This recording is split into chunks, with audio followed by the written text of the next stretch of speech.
बांग्लादेश की जनता अब से कुछ देर में वोट डालेगी। इसी वोटिंग में यह भी पता चलेगा कि बांग्लादेश में आने वाली सरकार से भारत के रिश्ते कैसे होंगे। बांग्लादेश का ये चुनाव न केवल बांग्लादेश के लिए बल्कि भारत से उसके रिश्तों के लिए भी काफी महत्वपूर्ण है। बांग्लादेश की महिलाओं के लिए भी ये काफी अहम माना जा रहा है। अब बड़ा सवाल ये उठ रहा है कि क्या बांग्लादेश की महिलाएं भारत के लिए वोट डालेंगी या फिर खुद के लिए बंद घर चुनेंगी, पर्दा, बुर्का और हिजाब को चुनेंगी। ये तो बांग्लादेश की महिलाओं को चुनना है। मैं ऐसा क्यों कह रही हूँ ये मैं आगे बताऊंगी। पूरा वीडियो ज़रूर देखिएगा क्योंकि ये बांग्लादेश में इस बार एक ऐसी पार्टी चुनाव लड़ रही है जो महिलाओं के बारे में क्या सोचती है ये भी मैं आपको आगे बताऊंगी। लेकिन पहले बांग्लादेश की स्थिति और भारत के बिगड़ते रिश्तों की बात।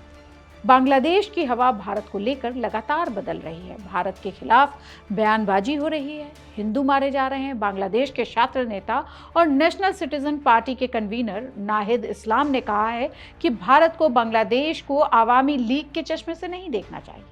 नाहिद जुलाई 2024 में बांग्लादेश पे हुए आंदोलन के प्रमुख चेहरा थे। नाहिद यूनुस की अंतरिम सरकार में कुछ दिनों के लिए सूचना प्रसारण और डाक दूरसंचार मंत्री भी रहे, लेकिन बाद में इस्लाम नेशनल सिटीजन पार्टी बनाई और वो चुनावी मैदान में है।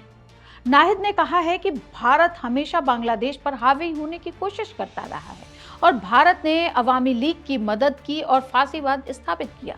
भारत एक फांसीवाद का साथ दे रहा है, एक ऐसी महिला का जो बांग्लादेश में हत्याओं और नरसंहार के लिए दोषी है। उन्होंने आगे ये भी कहा कि हम भारत के साथ दोस्ताना संबंध चाहते हैं, लेकिन यह आपसी सम्मान और आपसी हित पर आधारित होना चाहिए। ये चुनाव बांग्लादेश के लिए बहुत महत्वपूर्ण है। वैसे तो हर चुनाव हर देश के लिए महत्वपूर्ण होता है क्योंकि वो दिशा और दशा तय करता है, लेकिन बांग्लादेश में जिस तरह से शेख हसीना की सरकार को जुलाई 2024 में कोटा रिफॉर्म मूवमेंट के बाद प्रोटेस्ट के दौरान हटाया गया और आंदोलन की वजह से अवामी लीग को छोड़ना पड़ा, भारत में उन्हें शरण लेनी पड़ी। उनकी अवामी लीग पार्टी इस साल हो रहे चुनाव का हिस्सा नहीं है। उनके बड़े नेता जेल में हैं। यहाँ ये जानना ज़रूरी है कि आज का बांग्लादेश जो है उसमें शेख हसीना के कंट्रीब्यूशन को इग्नोर नहीं किया जा सकता है।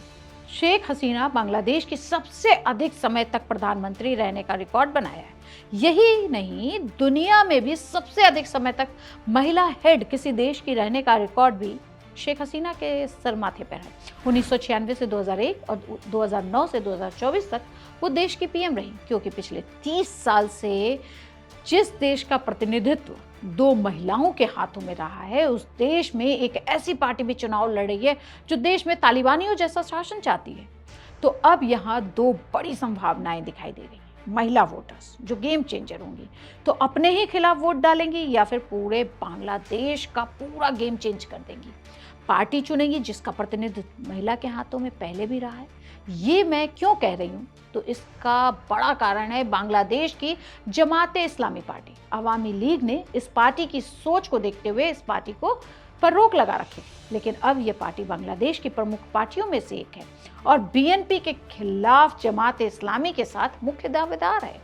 जमात की अपने देश में धर्म और महिलाओं को लेकर अपनी विचारधारा है। जमात के उम्मीदवार गाजी नजरुल इस्लाम का कहना है कि बांग्लादेश इस्लामी मूल्यों पर चलना चाहिए क्योंकि देश की 90% आबादी मुसलमान है। हालांकि जमात भारत के खिलाफ अभी ज्यादा तो नहीं बोल रहा, लेकिन महिलाओं के लिए उसकी सोच बताती है कि अगर महिलाओं ने इस पार्टी को वोट दिया तो वो खुद के लिए जेल और तालिबानी शासन को दावत देंगी। पार्टी में एक भी महिला उम्मीदवार नहीं है, कोई भी चुनाव में नहीं उतरा है और महिलाओं को लेकर पार्टी का नजरिया बिल्कुल तालिबानी जैसा नजर आ रहा है। नजरुल का मानना है कि महिलाओं को सादा कपड़ा पहनना चाहिए, शालीन कपड़े पहनने चाहिए, उन्हें हमेशा पर्दे में रहना चाहिए, उनके सिर पर दुपट्टा होना चाहिए, उनके बदन का कोई हिस्सा खुला नहीं होना चाहिए। यही कुरान कहता है और हमें इसका पालन करना चाहिए। रुकिए भाई, जमात की सोच महिलाओं को लेकर यहीं खत्म नहीं हुई है। नजरुल आगे कहते हैं कि हमारा एक विचार है, महिलाएं हर तरह का काम कर सकती हैं, लेकिन जब वे घर से बाहर जाएं या कहीं दूर जगह जाती हैं तो उन्हें महरम जो है अवधारणा है उसका पालन करना चाहिए। मतलब महिलाओं के साथ उनका खून का कोई रिश्तेदार, नजदीकी रिश्तेदार साथ होना चाहिए। इसका पालन सिर्फ मुसलमान ही नहीं बल्कि दूसरे धर्मों की महिलाओं को भी करना चाहिए।